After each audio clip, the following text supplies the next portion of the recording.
ever watched a drama and thought, oh my, this is so inappropriate, but in a good way? Because Bon Appetit, Your Majesty is serving sexy food and palace intrigue, and while it's not perfect, it's definitely giving. This one lands yellow on the Krew Meter, not because it's bad, because it's actually really good, but because it asks you to proceed with a little flexibility. If you like your stories neat, tidy, and fully explained, you may have some questions, but if you're okay with rolling with chaos and tonal shifts, then there's a lot to enjoy here. So here's the tea. I'm here to help you figure out where a drama should land on your watch list. Now let's get into it. A lot of people try to compare this drama to Mr. Queen, but that comparison doesn't really work for me. The biggest difference is simple. She's herself. This isn't a modern conscious dropped into someone else's body. She physically moves through time.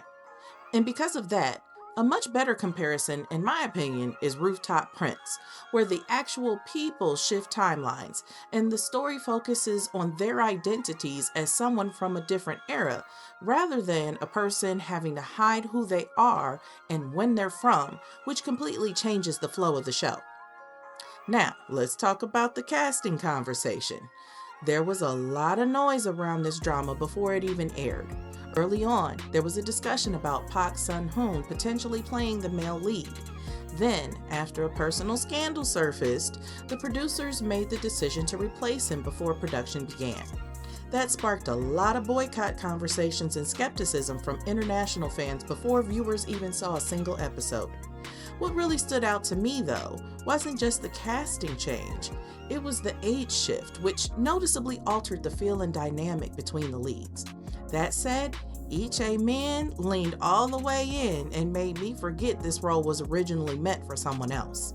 Am I still curious about what Sun-hoon might have done? Of course. But am I disappointed with the final casting? Not one bit. He did this character justice.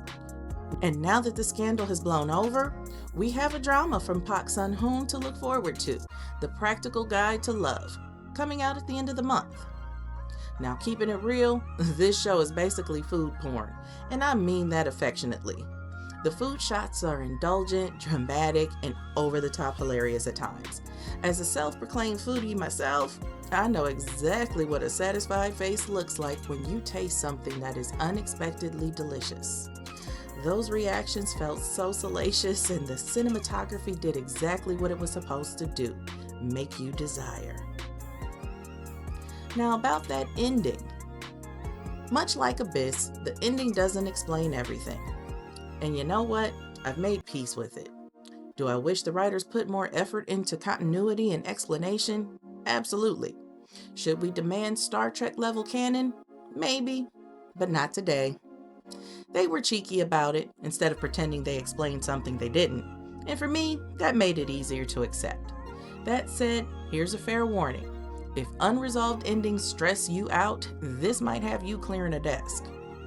So Krew, if you've already watched it, where does it land on your Krew Meter? Green, yellow, or red?